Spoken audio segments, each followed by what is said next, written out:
Every year, millions of football fans sit down to watch all of draft weekend. That's all 3 days, Thursday, Friday, Saturday. We know Thursday is where the big names, the big stars are supposed to go, even though it doesn't always work out that way. Day 2, you see some of the bigger names that happen to drop, and some teams end up getting real steals. But we also understand the importance of not just Thursday and Friday, but Saturday with the draft. And you can talk about rounds 1 and even 2 through 3 that those are supposed to be the key players and the stars and the building blocks of your franchise. But it's rounds 4 through 7 where the real nuts and bolts, the real fundamental core of your team is built. And those teams that can do better in rounds 4 and 7 really set themselves up for success. So you got to take those rounds seriously. Sure, and not as many of the names hit. But when you get it right and you can find a dude, you feel like you're winning, you know what I mean?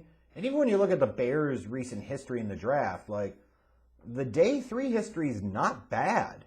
It's produced the guys like the Eddie Jacksons of the world, the Adrian Amoses of the world, the Charles Lenos of the world, even though he just recently got cut, the Tariq Cohens of the world, the Darnell Moonies of the world. I could go on. There's quite a number of those guys. Bilal Nichols, lots of dudes that have been drafted in day 3 that have come in for the Bears and been, core pieces, starters, in the case of Eddie Jackson, high-level caliber starter.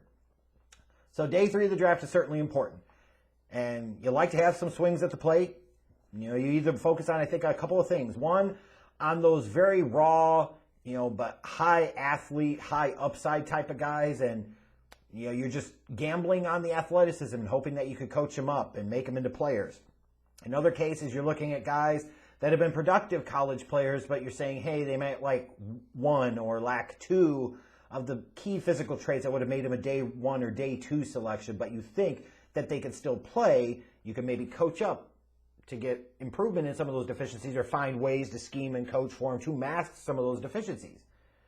And that's kind of what you're targeting here. And you look at a guy like Larry Borom from Missouri, and I think he fits more into that latter category of the type of player you target on day 3 where you say, okay, he's got experience, high level, lacks maybe this key physical trait, that key physical trait, but you feel like you get him into your system, put him in the right situation, coach up 1 or 2 areas, mask some other deficiencies, and you might have something there.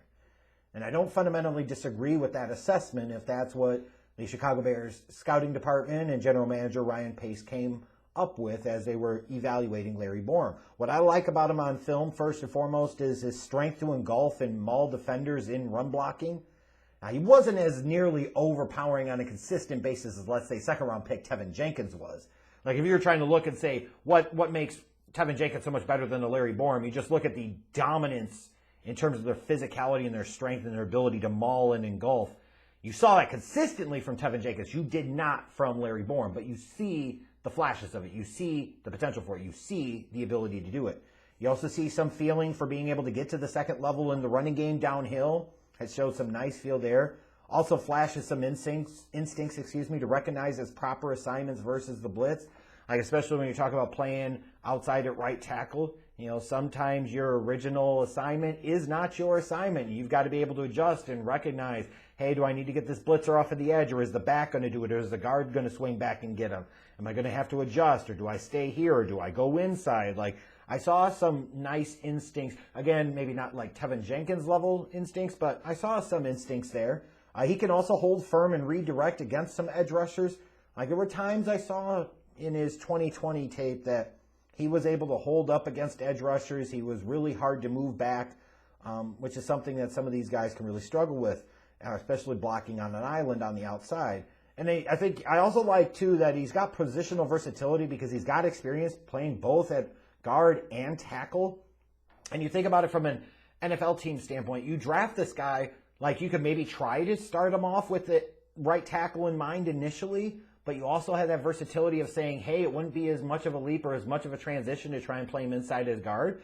Or you could start him right away at guard. You could be the type of guy that you take in the 5th round. It increases his chances of being able to stick on the 53-man active opening day roster because you're saying, hey, he's got some swing potential where we could line him up on either guard spot or at right tackle. That versatility matters, and Borom certainly brings it based off of his college experience. But so you might be wondering to yourself, well, why did he last until the 5th round? Like, why was he there for the Bears to take him? Well, I think there are several reasons. There's some physical limitations, and there's just some fundamental flaws in his game that will require some significant improvement. First, he has a lack of length, which makes him vulnerable to the secondary push and punch of an edge rusher. And you saw this quite a bit on film, too, is that longer edge rushers that were able to get up into and under his pads with their length were able to move him off this spot relatively consistently. If that happened, he was in a lot of trouble. You know, he's similar length arms to Tevin Jenkins. I think Tevin Jenkins does a little bit more to be able to compensate for that lack of length, whereas Borom could really struggle due to that lack of length, which makes you question whether or not he could really stick outside at the next level. His hand placement is too high and wide in pass protection.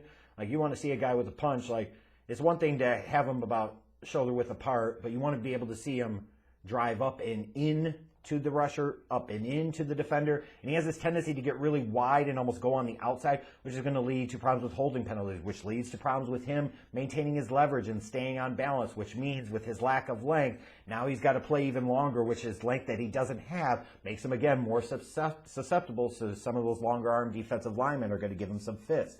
And another thing that concerned me, too, not only was his punch kind of wide and high, there wasn't a lot of violence and strength in that initial punch. Like, you watch him quite a bit in 2020, and you say, this is a guy that you expected to be more physical consistently than he was. Like Tevin Jenkins, like, you expect him to be a physical presence, and he pretty much consistently was. Here for Borom, it's not the same thing. He needs to get better as well in terms of maintaining and finishing his blocks.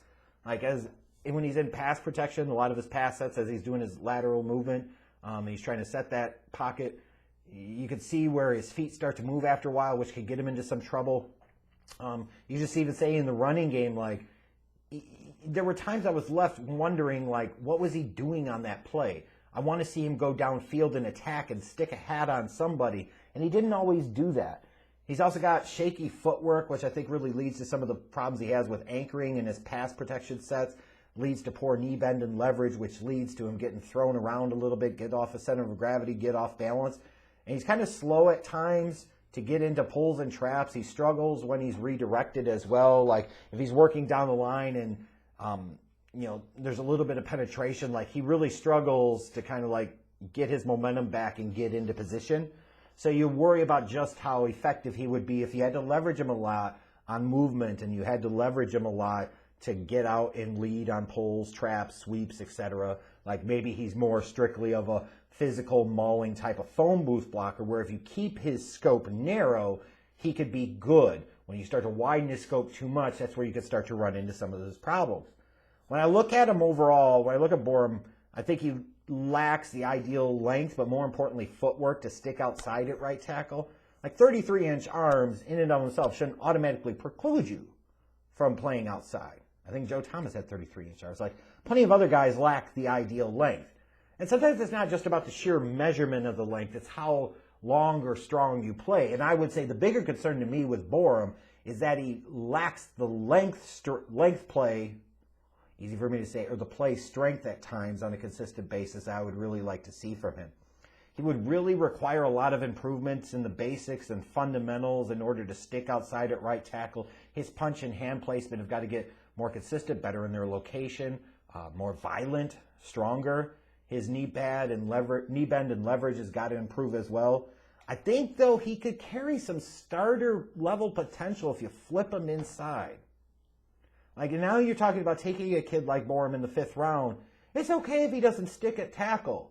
Or if you want to target him to play right guard or left guard. Like, that's cool. I think that's where he's better. He's better in a phone booth where you could get him moving downhill, where you get him to narrow his scope and focus on one thing, and that is inflicting physical violence on the opposing defenders. It limits his range to cover, allows him to play to his strengths, his size, his power, some of his instincts. I think could come into play a little bit more as a pass protector on the interior.